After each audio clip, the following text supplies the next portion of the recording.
Seattle House Mafia. All right, welcome to another episode of Seattle House Mafia's Industry Interviews Season 2. I am Phil, your host. Our guest today has been a club and event DJ since 1985. For those of you that can't math good, that's probably about 40 years of professional DJ experience. Believe that. Migrating from San Francisco in the early 90s, he held a ton of held a ton and still has a ton of residencies in the Pacific Northwest, and has played every venue any seasoned club goer could probably name in the Seattle area for sure. As a mainstay at C89.5, the longest running dance music station in the U.S., you've likely heard his shows Electrobox, Nocturnal Transmission, Drive at 5, Save the Wave, and many others. He will also be performing with the Crystal Method and Rabbit in the Moon in March, which is next month. Ladies and gentlemen, please welcome Trent Vaughn. Well, hello. Yeah, I feel like we need a cheery track because I'll be honest, when I first conceptualized this idea, you were like number 1 or 2 I put on the list of people I wanted to get in here. So I didn't want to blow you up too much, but well, we can do the tracks in post, right? There you go. Yeah, okay, there you go. Yeah, how are you? I'm doing great. Good. Well, welcome to the Seattle House Mafia This HQ. is really, really cool down here, guys. And oh my goodness. Yeah, I mean, it's a fun space, and rumor has it, after chatting back and forth with your wife, you just came from installing a disco ball. Was that what happened? Yeah. I mean, you got to respect the disco ball. I think a lot of people don't respect the disco ball, and we got it up. We got it up in this venue, put some lights on it, and the owner's like, "Oh my gosh, that's so cool." I mean, it's funny how something so old school is still so it still goes off. Exciting. Yeah. So can you share what venue you were installing this disco ball? Oh, yeah. It's up at Apex. Okay. Apex. Yes. Apex. Got it. Yeah. So, well, thank you for I think that's a funny thing. 40 years you've been doing this and you're still out installing disco balls, right? Like that tells me there's some love for the game. Yeah. No doubt. Yeah. It definitely, when I put the lights on it, it was really something. I got super, super high powered beams on it. Okay. And it's kind of in the midst of other mirror balls around it. So I was able to refract the main 48-inch mirror ball around all the other ones that are kind of in satellite with it. And so as the light kind of comes through it, it's kind of refracting and bouncing all over the place. Yeah, and the owner was like, "Oh, yeah, that's cool." Did he not envision? You brought the idea of the well, you know who actually brought it was Evan Blackstone. I don't know if you remember. I recognize the name. Yeah. He was pretty much the vision, and he makes me go up the ladder. So, does he hold it for you at least? What's that? Does he hold it for you at least? Oh, sometimes. Okay. Yeah, I'm not afraid of heights, so it's like a 25-foot ceiling. That's high enough, man. Yeah. That's well, thank you. We're at that age, Trent, where you might want to be careful climbing ladders because it's not the climb, it's the fall. It really is. Yeah. Yeah. I mean, I find myself a little extra worried when I'm at the top, thinking a little bit more about what I would do. Yeah. Whereas back in the day, 15, 20 years ago, I used to be able to walk the ladder. Yeah. Where you kind of shake it around and you almost fall over, but you're kind of moving it along. Anyway. Well, silly thing to do. So I just gave you one secret, which was you were one of the first people that I listed. I have this massive list of people I want to come through the studio, but you were up at the top. But I will tell you, and this is honest to goodness truth, when people ask me who kind of were the DJ inspirations early on, it's usually 2 people that come up, and there's a bunch of other locals that I love and admire, the Brian Lyons, the Wesley Holmes, all these old school guys. But it was Donald Glaude. He blew my head off at my first rave. Donald Glaude blows my mind. Totally. And then it was you. And when I really I had gone and seen you play at Neighbors, which you killed at Neighbors. Right. I actually had, and they were self-labeled My Gay Neighbors up the street in West Seattle. That's what they referred to themselves as. So we'd go to Neighbors, but then they took me to Things That Go Bump in the Night. You remember that party at Union Station? I remember that, yeah. And I don't remember what year it was, but you were DJing that party, and that was like a life-changing party that I went to. Oh, man. Yeah, at Union Station. There was that, and gosh, you remember Cat in the Hat? I do. Oh, I did some parties for them. Did you really? Yeah, I gave them a tape, and I was like, and I did the best job I could with it. And it was back in the day when you couldn't fake the funk with the tape. You had to do it. If you did a good set on cassette, there was a pretty good chance you knew what you were going to get. And so I got the gig, and it was the one that was across the street from Denny's, right, on Denny Way. Yes. There was like some crazy warehouse space out there. I remember because I went to several parties there. I know exactly what you're talking about. And so he goes, they come up to me and they're like going, well, all we just have the closing set. And I was like, yeah, I'll take whatever, I don't mind spinning at 6 a.m. Nice. And so it was a night, I believe Donald Glaude was playing that night, and the place was raging. And then I go up there with my 2 crates of records and everything. And I felt like I did a pretty good job. Sure. Right. And afterwards, they're like, okay, from now on, you're our closer. And I'm like, oh, I don't want to. Because closing there is 6 a.m. or whatever. Right. I don't want to be the closer all the time. But there's like, no, you were the one that kept the most people to the end. I was like, well, okay, maybe I should have sucked a little bit, just so that I can do the opening or something like that. But that was a fun party. Yeah. That was a fun party. Well, are we talking 90s at that point? We're talking like 92. Yep. Yeah. And it's when I first started going to raves, like right around 92, 91, 92. I can't remember who it was that did the sound, but he worked up at Rain too. Okay. Yeah. That was an interesting time. There was MP24. No, it was the MP... 24. 24, okay. Yeah, it was the 24. Gotcha. But good times. Yeah, that was a lot of fun back then. Yeah. Yeah, and that's I mean, that was one of the things I was gonna ask you about. Like I said in the intro, you've been doing this for 40 years, and I think a lot of people in Seattle know who you are, but I think actually there's probably some assumption that the new kids may not necessarily know. I mean, you've played the rave scene, you played the gay scene, you've opened for people like Blondie and Flock of Seagulls, right? Like, I mean, right. Oh, Blondie was a kick. Yeah, tell us about like how did you get a gig? Well, just how do you even get into those gigs where you're actually playing alongside these live bands?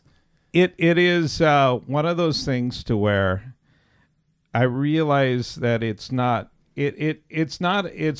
absolutely not something you could fill out an application for. Totally. Right. It's just who you know. Right. And I was at that time, and I still am associated with Tulalip Resort Casino.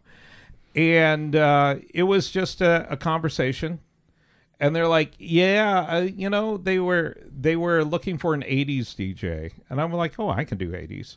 Yeah, you probably do 80s better than anybody I've ever heard. And I will bet you my partner in crime, Sangdo, would agree with that. Like, there's a whole trick to doing that music. But I need a lesson. But, they needed somebody, and I just happened to be there at the table. And they were like going, oh, can you do it? Yeah, sure. That's how easily those gigs, but you have to be in that kind of position. And the way I became in that position was I did probably about 4 years of the most humble grunt work. Oh, right. You know what I mean? Yeah. Oh, yeah. I sit back there and I look back on all those gigs I did before the big one. Right. And I'm like going, wow. Not to say that they were bad gigs. Totally. They're just gigs that nobody will notice. Right. It's kind of one of those things. So. I mean, because that is a whole multi-genre. You also like I mentioned before again in my intro, the multi-genre stuff. You've been like you play raves. You've played 80s new wave, like all of these different things, right? Yeah. So I mean, was there a conscious decision, or did Trent Vaughn just one day get some records and decide I'm going to play everything, or what, and I'm going to do it really well? Or I've always been into disco. Okay. Right. Disco is my foundation. And I was pretty well, like, championing all the big disco hits, and then of course Michael Jackson going into Prince and all that. Oh yeah. And I felt like I was like really into all that until one day I went to the Palladium. Okay. And that blew my mind. It was the first time I heard A Perfect Kiss, New Order, and Trans-X, Living on Video.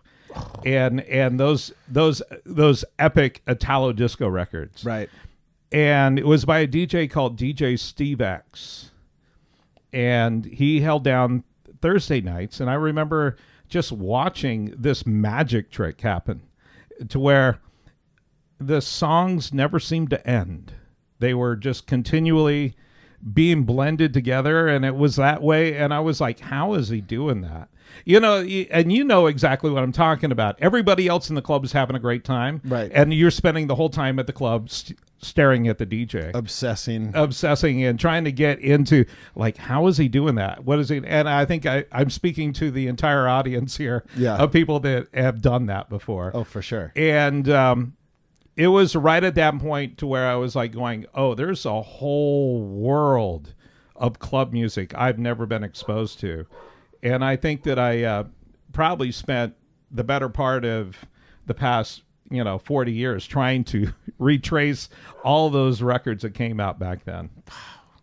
And it's actually, but the Palladium is where my love for club music started. Yeah, and where Palladium was... Oh, yes. There's a Palladium in every city, right? Wow. It's like, I guess I should clear that. But the Palladium on Kearny at Broadway down in San Francisco. Okay, gotcha.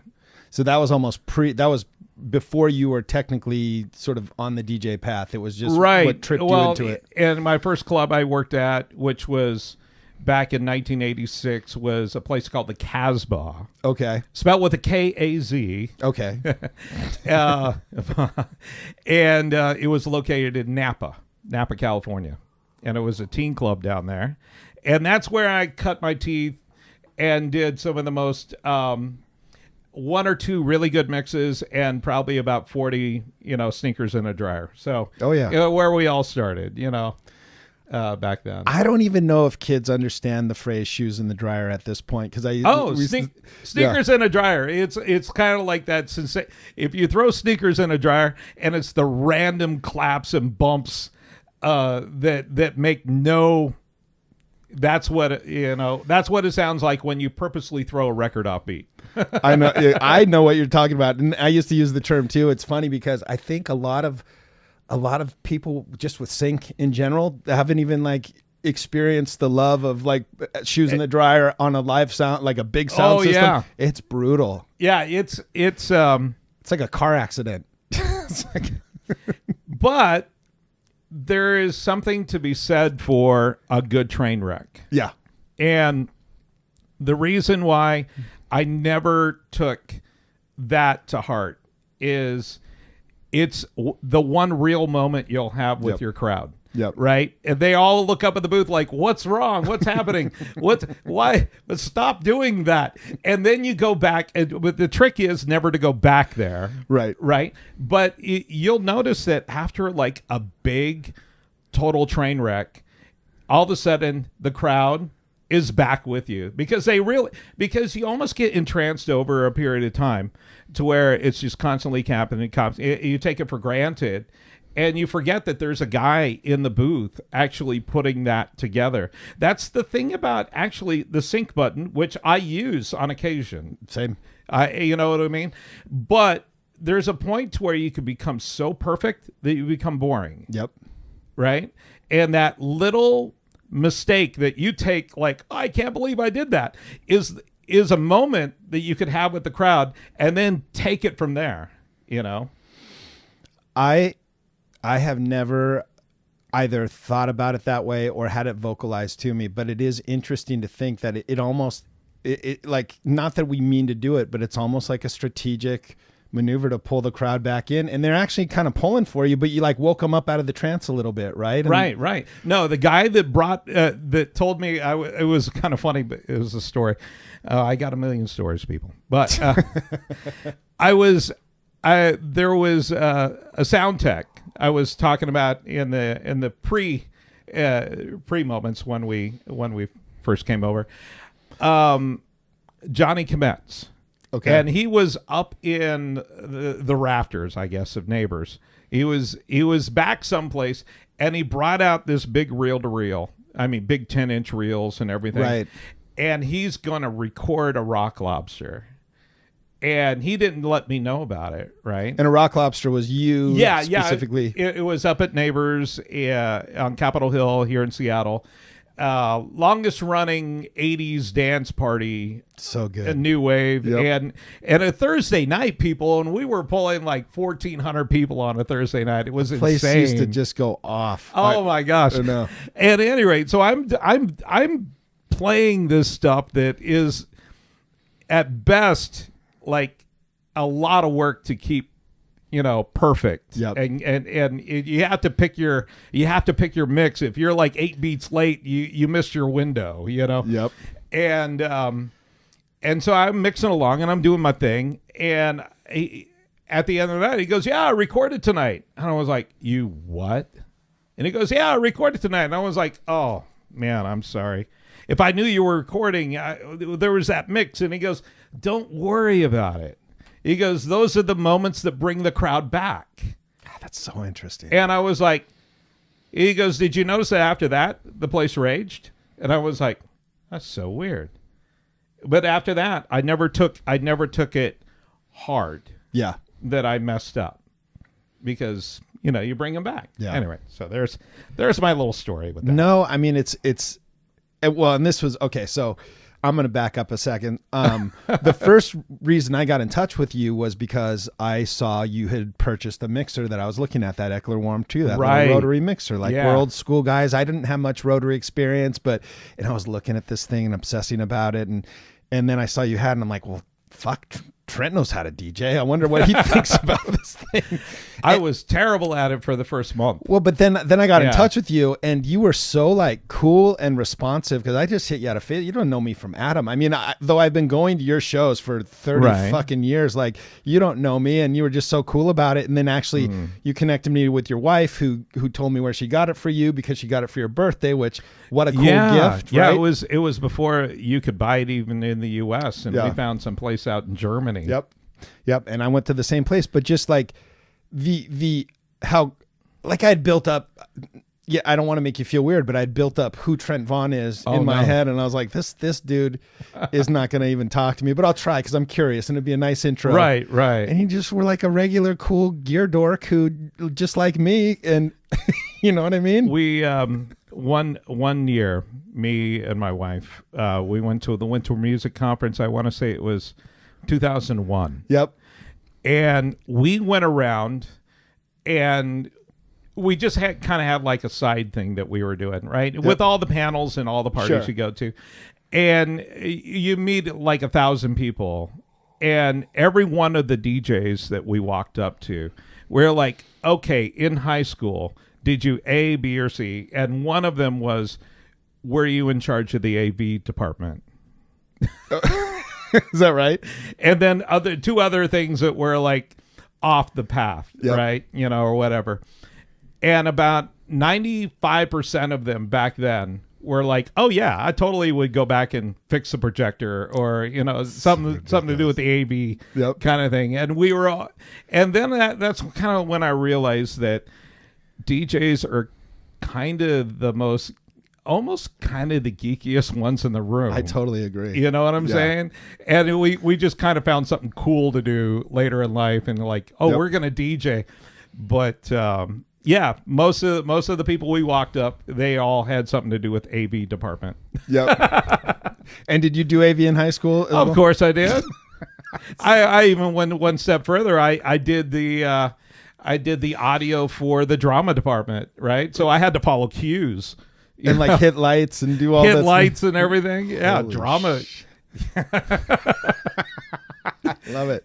So that's so cool. Yeah, so there's always a little bit of wanting to kind of pull the strings. Yeah, but I I'll go ahead on to your next question. No. Okay. No, they keep going.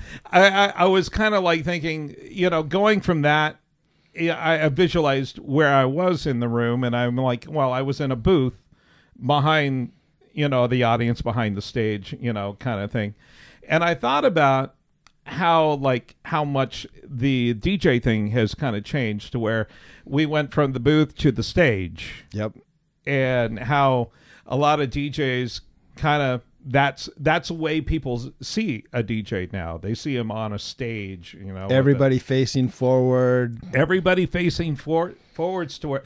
And I remember the first couple times I dealt with that, because up to like about 15 years ago, I was always in a DJ booth, right? So I never really had to worry about people looking at me or whatever. And so I just get lost in a groove and lost in a moment and just roll and pay no attention to the crowd, just in my mix.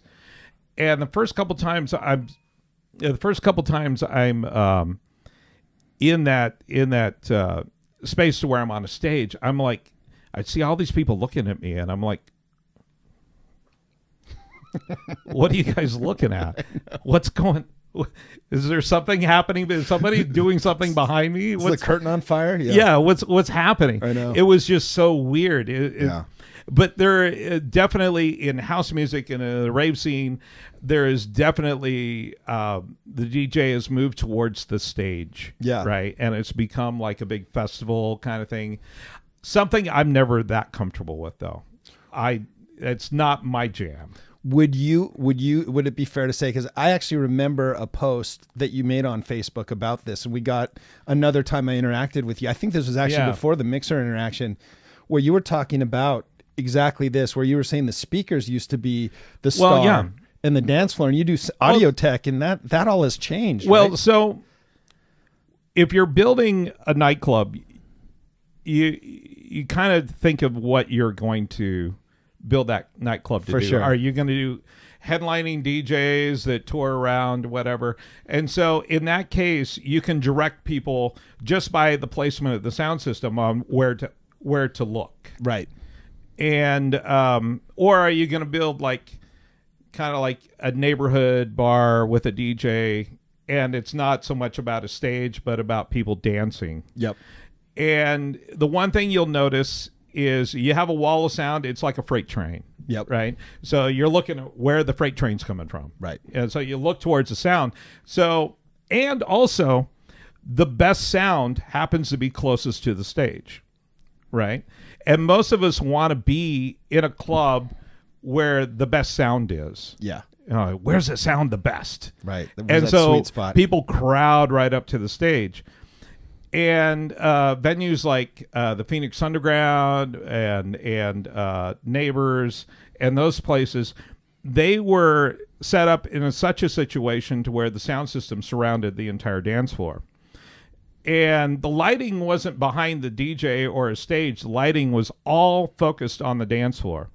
And if you notice that in that particular situation, you wanted to be where the sound sounded the best, where would you go? Middle of the dance floor, right? Middle of the dance floor. And because the dance floor had no direct sound coming from one place, what did you end up doing? You end up looking at the hot girl in front of you, or your buddies, or you're hanging out, right? If you look at pictures of Studio 54 or any old school venue, you'll notice that people are faced in all kinds of different directions, facing towards themselves, over here, over there, over there.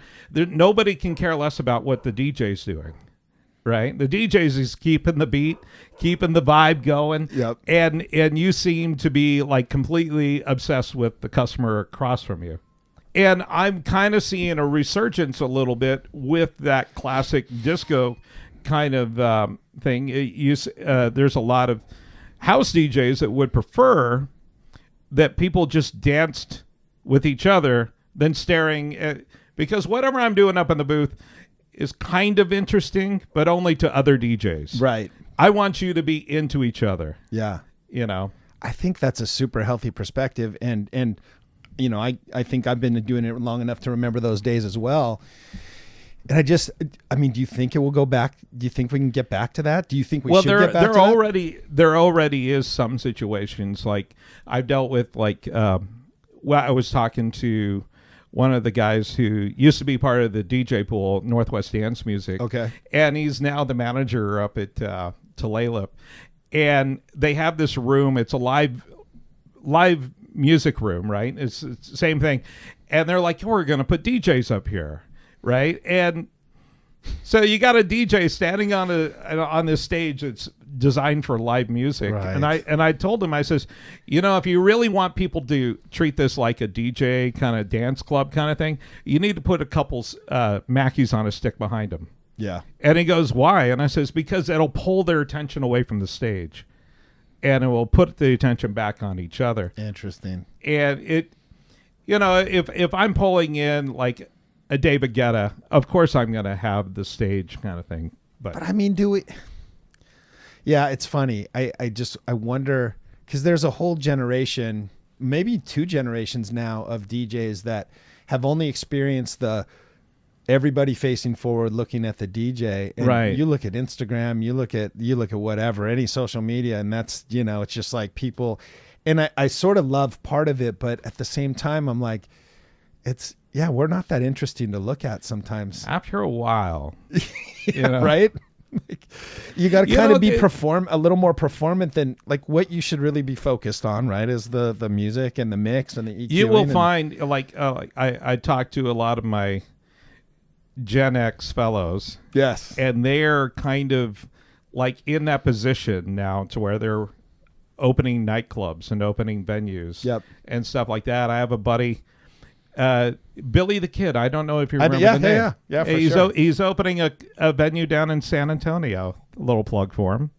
He's getting ready to open. But that is his entire layout. His entire layout is he wants to design a club to where people are into each other, not into anything else, I like it. He wants people into each other. It's important that the DJ is on point and doing his thing, but right. I think more is I think we're going to probably see more of that. The other thing I think that has a little something to do with that is that we used to hire DJs from England and Washington, D.C. and different places of the country because we wanted their collection in their record collection in our club for a night. And their flavor, their influence, what's going on in D.C., right? What's going on in D.C., what's going on in... For sure. And the whole glossy flyer of like, oh my God, I can't believe, Paul Van Dyke's going to be here. Oh, right. I got to see this. And the internet has shrunk the world so much to where I kind of think the festivals are one thing, but it's getting more and more about the local scene now because we can get that influence online and bring but that was a little side note to that whole kind of thing. I think as things become more localized, we might see venues kind of become more of the classic discotheque kind of a thing because it's not so much about a big headliner. It's more about... I think it'd be really cool to like go that way a little bit for sure because it's been several years of facing forward and you know what I noticed, and I don't know if you agree with this, but I feel like people don't dance as well anymore either. I feel like I was at this place, Kangaroo and Kiwi in Ballard. Okay. You know about the place? I think I've heard of it before. It's an Australian sports bar / nightclub. Okay. Right. And me and a few buddies we DJ at, we're kind of on a rotating roster and we do some fun stuff over there. And it's all Gen Z, man. All Gen Z, maybe some millennials kind of trickling in here and there. And I told him, I says, let's design the sound system this way. And we hung 4 Mackies in each corner. We got dual 18s over here, dual 18s over here. Right. And let's see what happens, because before it was just, one side of the dance floor. That place is the biggest, goofiest dance floor I DJ at in Seattle. Everything from mashups to this, that, boom, boom, boom. dude, I played a Zito de bass Okay. in there, and they freaked out. Like they never, but they were doing just what we described. They were dancing with each other. Wow. And they were pointing in all different directions. Yeah. So nobody was looking at me, which I was happy about that. Yeah. I was like, listen, I got this part. You just have fun. Yeah. I got this. Don't worry about it. Yeah. Wow. It would be, I'm envisioning if I just don't know if the pendulum will swing all the way back there. It would be fun to see if it did. Right. And you know, all the hot girls and guys who don't really mix that well or have that great a taste in music, like what would happen to their worlds, because all of a sudden the product. I think there's room enough for both venues. Okay. You know what I mean? That's very diplomatic of you. I think you'll always have like kind of the headliner DJ. Sure. And you'll always have the neighborhood DJ. And I considered myself more of a neighborhood DJ. You know, there was a time when I thought, it would be fun to go from city to city to city and all that. But then I got caught up at Neighbors, and I got the whole Rock Lobster thing going. I got all this stuff and all this in the radio station, and I was like, you know what? I like where I live. Yeah. I'm just going to stay here and do my thing. Yeah, it's funny because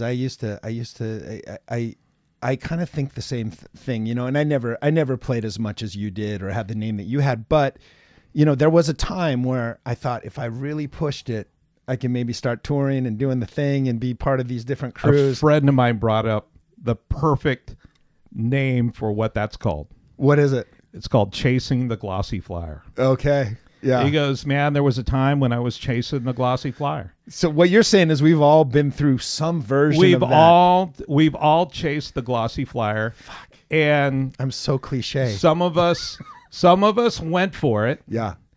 And they're doing whatever they're doing right now, but they don't really have like a home base. Yep. And then some of us, we were like, well, that would have been, that was fun, or that was fun for a summer. And then we got home and we're like, living out of a suitcase is not really my gig. I mean, that's it. Like even when I watch like John Summit, for instance, who's right. like, you know, young stud who's just doing all these festivals, his life looks exhausting to me now. At 51, look at what happened to Avicii. Yeah. I mean, that guy got burned to the nub. Yeah. I mean, it got to the point to where he was just like, there was so much demand, and he couldn't take it anymore. I mean, James Hype was even talking about he's in a lot of times when he's like full on tour mode, he's in a different city. He's like every day.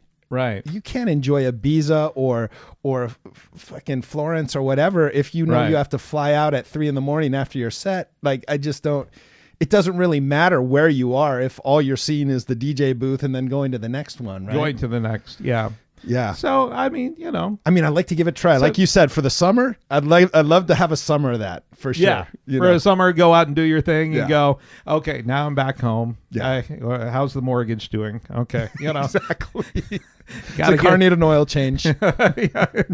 Right. Yeah, things like that.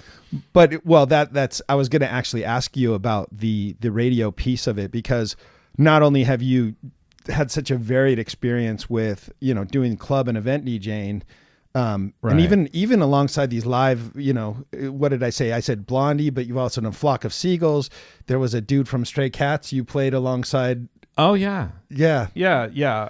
What's his name? I have his name. It's it's on my list too, isn't it? Yes, it is. No, I got it. It is Lee Rocker. I don't know. I blanked on it. Yeah. Yeah, isn't that funny?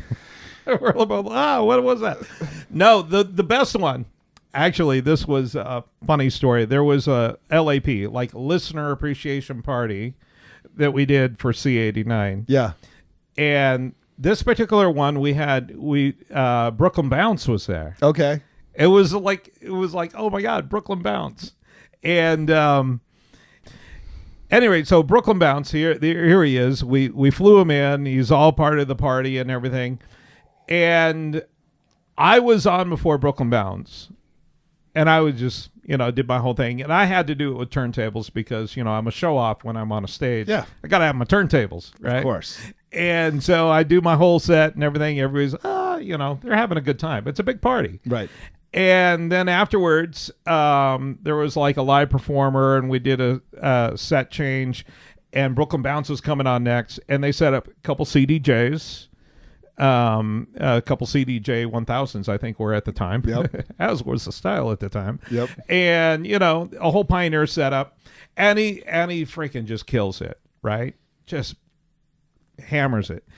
And then afterwards, we're seeing the video footage because the record label he's with did a whole thing about his visit to Seattle. Right. And we're looking at it, and here's Brooklyn Bounce.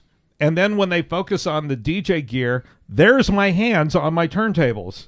Oh, my God. They made it look like Brooklyn Bounce was like spinning records. Right. I thought it was I was like, well, all he had to do was ask. I would have let him use my 12s, Right. That was a funny little story. Yeah. No, it's well, but there's some, to your point, I think there's still some legitimacy to, turntables versus controllers versus CDJs. We were talking about that before we got in here, Well, it's kind of interesting. People understand a keyboard because most of their parents had a keyboard. A piano, Yep. Right? So and so when they see somebody playing on a piano, they kind of have like an idea of what that is. Yeah. A lot of people, young and old, they know what a turntable is, and they've even played on turntables before. Right. Or not played on turntable, but, actually played a record. Right, played a record. Yep. Whatever. But I think that people are a bit of, they're at a bit of a loss when they see a DJ playing on CDJs. Yeah. Or digital gear. I think a lot of people don't understand what they're doing with it. Right. And so there's a bit of a disconnect unless you're a DJ. Right. You don't know really what that button does or what's the significance of him doing this or doing that. But when a DJ busts out a turntable, you're like, oh, I get that. Like you put it there and it plays the song. Oh, okay. You know, because it's something that it's kind of like if you were a railroader or a rail fan. There's like people that follow trains around this country. Yep. Right? And they're called rail fans. Would you stay on trackside and wait hours on end to see a diesel go by? Or would you much rather see a steam train? Right. You know, and I kind of feel like turntables are the steam train of DJs. Yeah.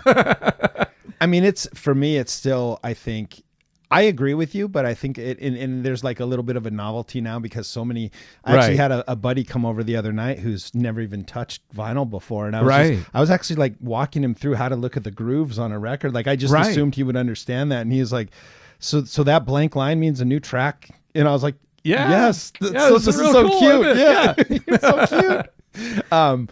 But yeah, and for me, like I always tell people like real vinyl is my favorite. I just love the physicality of it. I love the fact that you got to babysit everything. Like it's you're always working, right? Right. Yeah. Right. It's really interesting. Yeah. But I don't know if we'll ever get back to the point where, you know, turntables. Oh gosh, no. It's like a circus trick for us now, right? It's gone way too far, but you still want to see a steam train go by. There's always going to be somebody that's going to be like, 50 years from now playing a vinyl record. Totally. And somebody's going to go, wow, that's cool. I haven't seen anybody do that for years. Yeah. I remember when steam trains used to come by all the time, And then little Timmy will be on their shoulders. Look, little Timmy, let me tell you about steam trains. I get it. But, I have buddies that will do all vinyl nights, and that's kind of cool, but it's not practical. Yeah.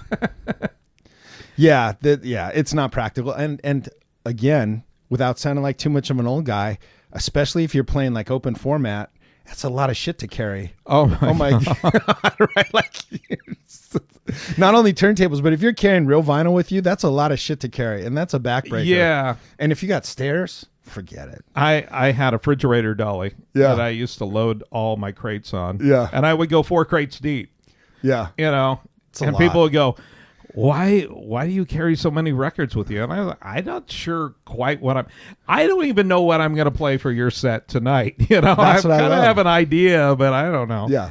You know, we'll see where the mood takes us. Right. You know, Yeah. shoot from the hip. Yeah. Well, and I wanted to, so that was the one thing. I mean, we're talking a lot of history and just sort of how things were and how they are now. But I think what's really fascinating about you in particular is, like I said, 40 years, like what has been can you boil down like how you've been able to be relevant and how you've had this longevity? Have you nailed that down? Because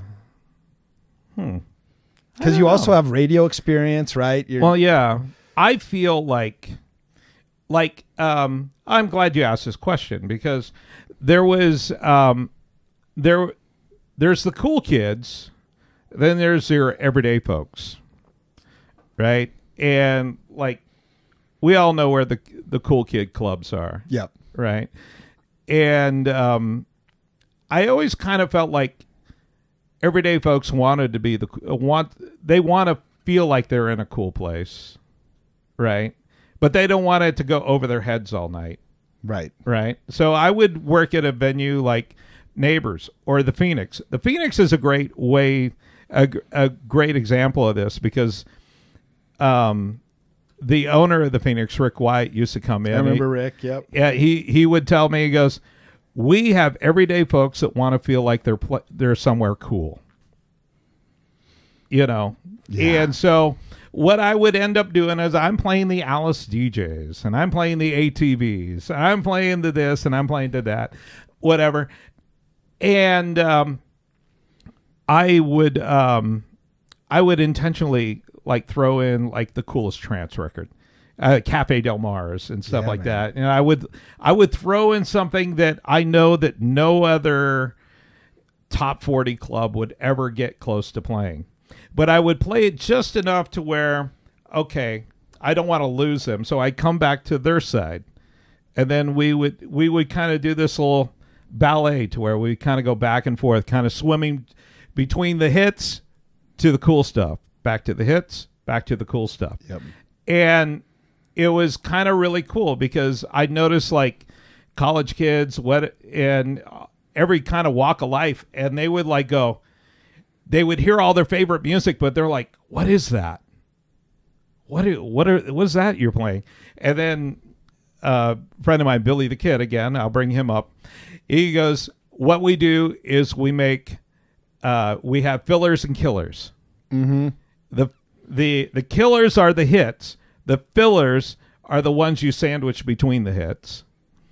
And then eventually the fillers become killers, so you can get rid of those killers. Now you got new killers, now you get new fillers. And you just keep playing that game, and you keep packing it in like that, and you get that rotation. But I always kind of like, I never discounted any crowd that was in front of me, like, oh, they're not cool enough for this. Right. I'm like, but I didn't like try to force it either. Yeah. You know, and then, you know, radio was a big help, because I always kind of felt like every time I'm on the radio, it's a 4-hour commercial for Trentvon. You know? Right. It's a pretty good gig, right? Yeah. It's a 4-hour nonstop commercial for Trentvon. I mean, you gotta love that. But one of the other things, and I will say this for the older DJs in the stream tonight, is that I used to stop and think to myself, like, the older generation just before me, like the first gen disco DJs and everything, they had rules that they went by. Even Robbie Leslie of Studio 54 said, when I turn 30, I'm stopping. Right. He stopped at 30. And I was like, for some reason, there was like this rule that you had to stop at a certain age, which I thought was weird. And Gen X, I think, was the first generation that kind of said, nah, I'm not feeling that. Right. We'll just keep going. And I'm at this bar, and I'm like, people half my age easily now. And and I was feeling like, oh man, maybe I'm too old to be doing this. And somebody pointed out the fact, like, all the big stars that they know are DJs, and they're all in their 40s and 50s.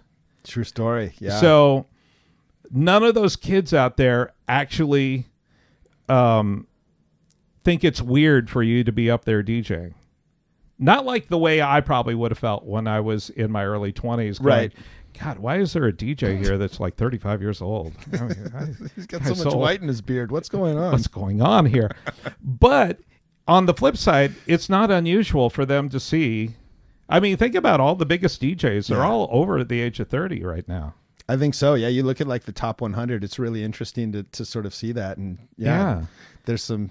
It's really weird for me to be in a club and somebody like 21 start asking me about music and everything, and they don't think it's weird that I'm there. Yeah. No, it's a good point, and that is really a good point, because I think there's this sort of, I've talked about it a little bit before, but there's almost like a renaissance where even the Gen Xers, for instance, who haven't been consistently doing it like you have for as long as you have, are now kind of coming back. Like they missed it, and like they did the career thing and the family thing and the marriage thing and maybe the divorce thing and the kid thing, and they're like, fuck man, I miss DJing and I miss music. I was instrumental of restarting a few of those guys. Exactly. And I told them, I said, you got to feed the soul. Yeah. Your soul wants to spin records. Go spin records. Yeah. You only get one chance at this, man. Do all the things with no regrets.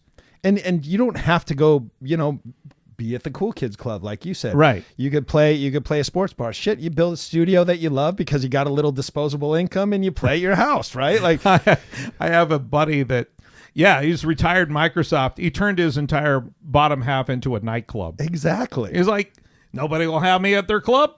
I'll make my own club. I'm okay, I know a couple guys like that have created some, myself included, have kind of created the studio that we really love to be in, And I'm sure your space is somewhat like that too. Even though you're playing out a lot, you still love to play in your space, right? Right. Yeah. Yes, absolutely. It's like you're happy. You know the gear, the sound, how everything works, and And there's never been a better time to be spinning records right now. I mean, I have to spend hours and hours and hours at a record store, going through records. But what one of the things I know we're coming up on honestly, Trent, I could talk to you for like 3 hours. So you're definitely coming back. Well, we can go for another 30 minutes, and you can just grab the best bits. Well, we'll my just happens that my producer has an equation that we've talked about before, so he kind of keeps on me a little bit. Okay. But anyway, I got you.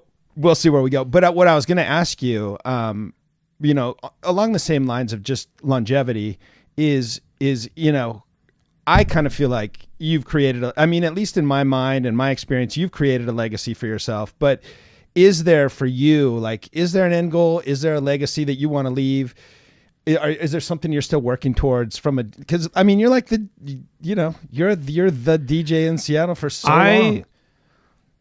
I think there's a bit of I'm a lot more relaxed now. Yeah.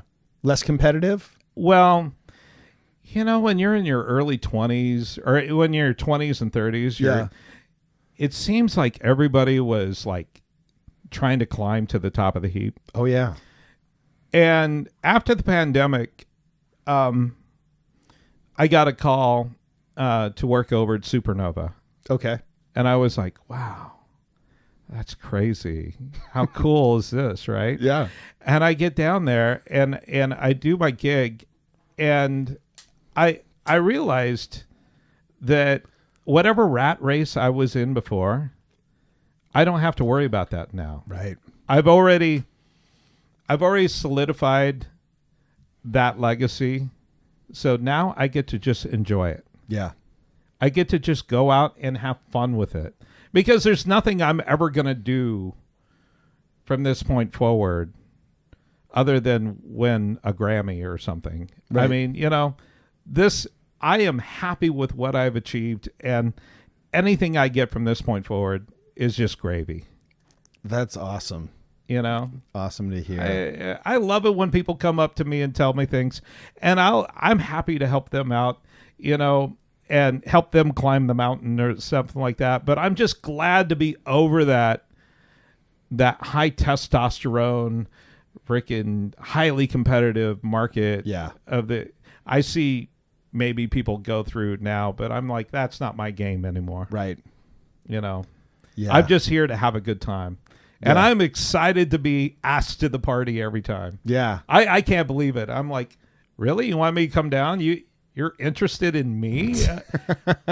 Okay, I'll do this interview thing. Yeah, cool. You know? I mean, yeah, because, well, here's the thing. Like, you've been doing it for so long and you're still doing it. And it's just, to me, it's a little bit like mind bending. And I was going to actually ask, are you as busy now as you've ever been, or does it just been ebbing and flowing your whole career? Like, what does that look like? It's really funny because when you're busy and you got like a full calendar and it's just, you know, going and going and going. Yeah. You're like, wow, this is exhausting. And then there are some times to where the calendar doesn't even fill out until you're right at that month. Yep. And you're like going, how am I going to make the mortgage this year or this month? Yeah. And stuff like that. This month is exactly that month. Oh, is that right? Right. Yeah. I literally am watching all of the pieces fall in for March right now. And I was like a week ago kind of panicking. And so it kind of is like you say, it kind of ebb and flows, but it's a labor of love, you know, and by now I got enough friends I can call favors in. I'm like, hey, it's a short month. You got anything over here? Yeah. That's there's something to be said about that too. Yeah. It's all about building your relations. There was, I know we're short on time, but you're good. There was a guy that I met, and he was one of the members of Mighty Dubcats. Okay. And I remember they came and played at the Phoenix Underground, and later on we went to 13 Coins. Yeah. Everybody goes to 13 Coins. Later on, good, right? We went to the Coins, and he told me something that if you stayed to this part of the video, thank you so much. Thank you so much. They will definitely be staying there. You are dropping nuggets here. This is great. And I will tell you something that will prolong your career for as long as you ever want it. Bring it.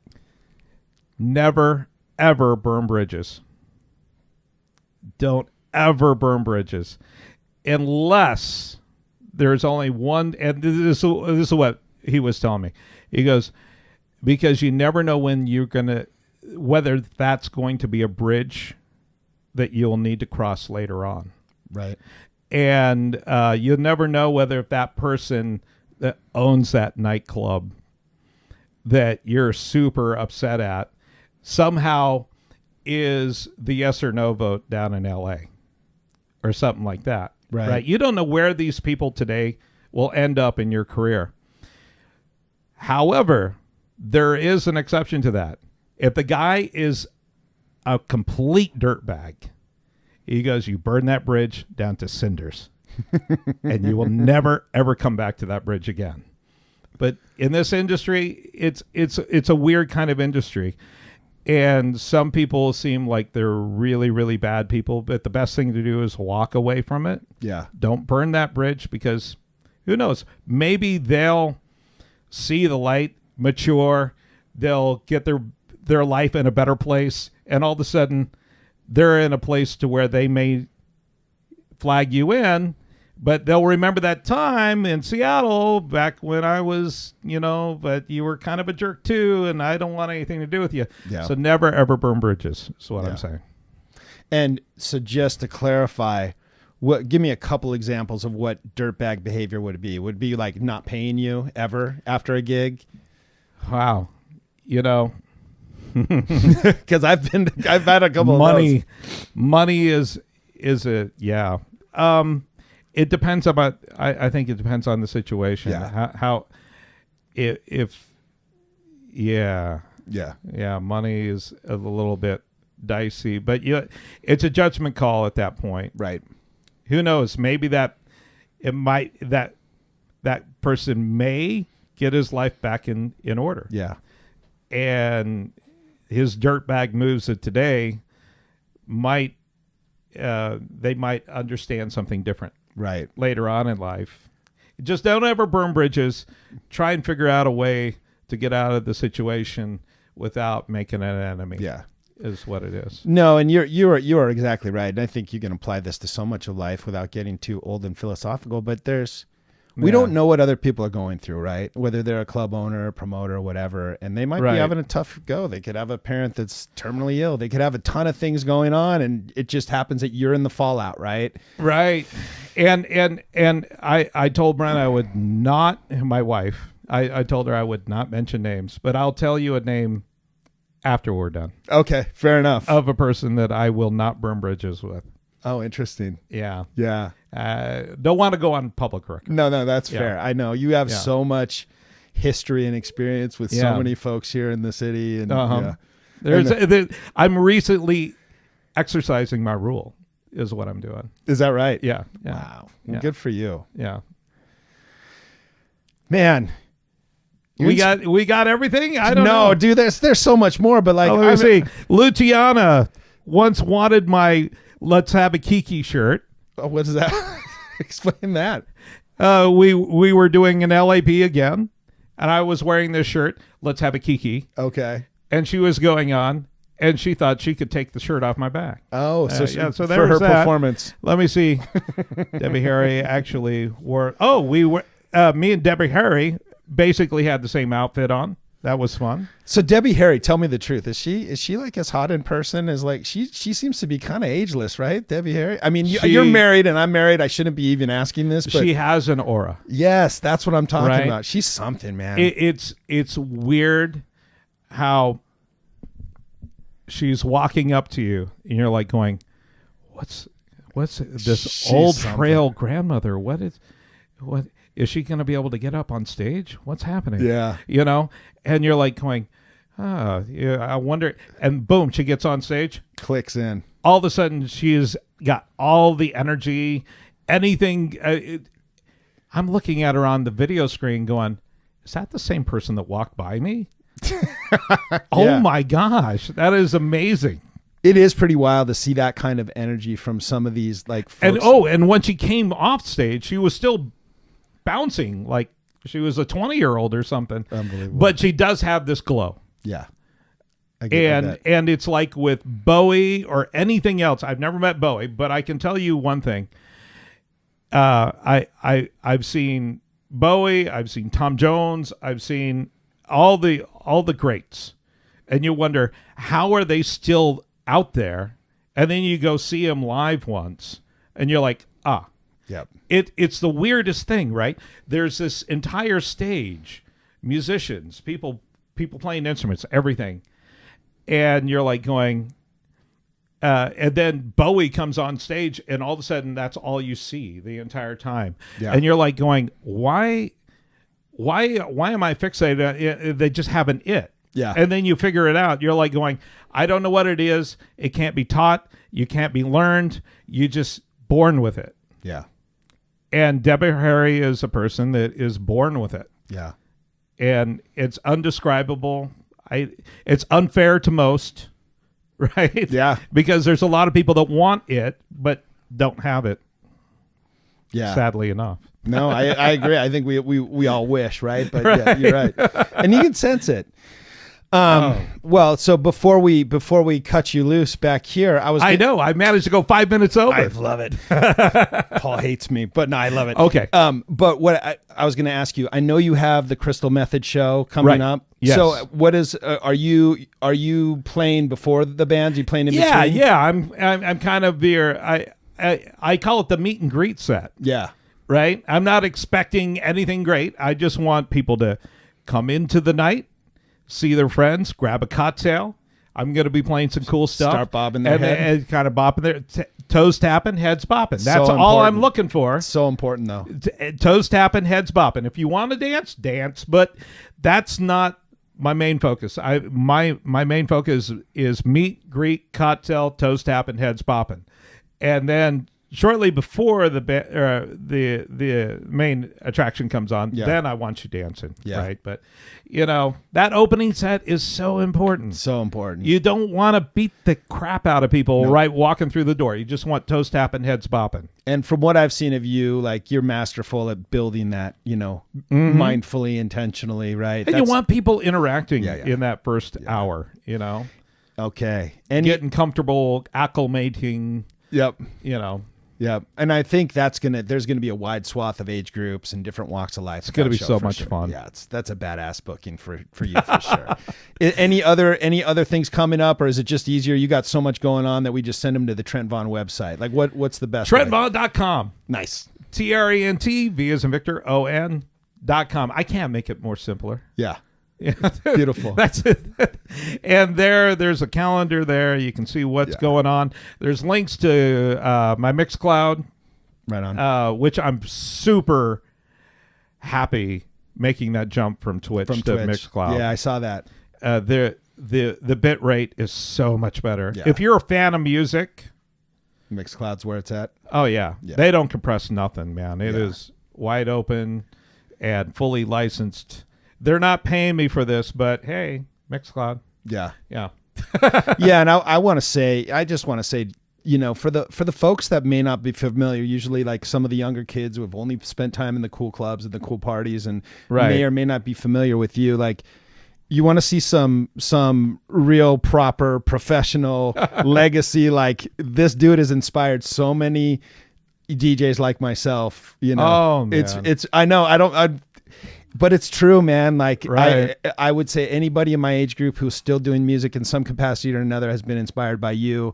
Like I said, there's Donald as well. There's several others, but like you made a mark on all of us for sure. And that's been pretty cool. Well, thank you so much. No, that means a lot. And that's why it meant a lot for you to come in here because I really wanted to get to know you and I'd love to have you back. Oh, we got so much to talk about. There's so much. I could sit here on the porch swing and just keep going and going. And as we go, we can get a little bit into the dirt, I'm sure there's plenty of that too, but it's no doubt. I think this was a nice first run and I really appreciate it, man. Well, very cool. Thank you guys so much for tuning into this, and then I'm going to play some music. You're going to play some music. And by the way, Trent requested turntables and a rotary mixer. So there's that future guest. See if you can top that. There you go.